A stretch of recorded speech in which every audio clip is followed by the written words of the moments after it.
Saudara-saudara, konsep Lean Startup dibangun berdasarkan 5 prinsip utama. Apakah kelima prinsip utama tersebut? Prinsip utama tersebut adalah entrepreneurs are everywhere, entrepreneurship is management, validated learning, build, measure, learn loop, dan innovation accounting. Apa maksud dari masing-masing prinsip ini? Mari kita bicara mengenai entrepreneurs are everywhere.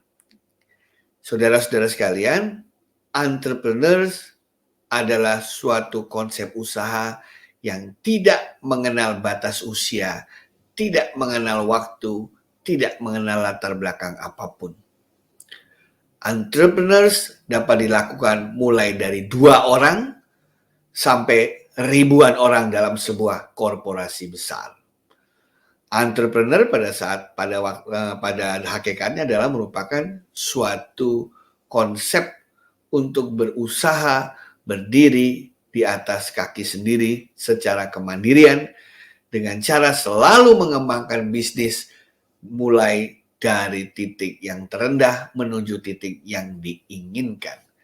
Jadi pada dasarnya entrepreneurs lebih sebagai sebuah kultur, sebagai sebuah budaya yang selalu ingin mengembangkan sesuatu tanpa pernah merasa cukup atau bosan. Dengan demikian, para startup harus paham bahwa Anda berkompetisi tidak hanya dengan startup-startup baru lainnya, tetapi bisa juga sampai dengan multinational dollar billion company. Ya. Yang kedua, banyak orang berpikir bahwa kegiatan entrepreneurial itu adalah kegiatan yang bersifat seni. Padahal entrepreneurship adalah manajemen. Bahwa di dalamnya harus didesain untuk sukses. Bahwa harus ada aktivitas yang terukur, sistematis, terkelola dengan baik. Bukan asal-asalan, bukan improvisasi ya tanpa tujuan yang jelas, tidak. Di dalamnya melibatkan suatu keteraturan dalam berusaha. Sifatnya memang tidak se-rigid perusahaan-perusahaan konvensional yang begitu kaku, yang begitu sulit untuk berkembang, yang begitu hierarkis, yang terlampau terstruktur ya. Tetapi ini adalah suatu manajemen gaya baru yang lebih bersifat agile, fleksibel, dan mudah beradaptasi dengan perubahan. Itu yang kedua. Entrepreneurship is management. Yang ketiga adalah prinsip mengenai validated learning. Bahwa pada dasarnya entrepreneurship itu selalu diwarnai dengan keberhasilan-keberhasilan kecil dan kegagalan-kegagalan kecil maupun keberhasilan yang besar atau kegagalan yang besar. Semua itu adalah bagian dari proses belajar yang harus selalu divalidasi. Banyak sekali orang ketika membuat produk itu selalu berasumsi produknya pasti laku tanpa mereka validasi ke market, tanpa mereka cek ke calon customer, tanpa mereka mendengarkan umpan balik bagi mereka yang sudah menggunakannya. Jadi belajar yang tervalidasi dalam arti kata, belajar itu benar-benar valid, benar-benar bermanfaat untuk dijadikan masukan pengembangan produk maupun bisnis, itu menjadi suatu prinsip atau modal usaha yang harus diperhatikan ketika kita ingin menjalankan metodologi Lean Startup ini. Yang keempat adalah dalam proses pengembangan produk, dipergunakanlah siklus build, measure, learn secara iteratif. Jadi membangun sesuatu secara eksperimen, membuat prototipe, measure, coba ke pelanggan, ukur apakah mereka senang apa tidak.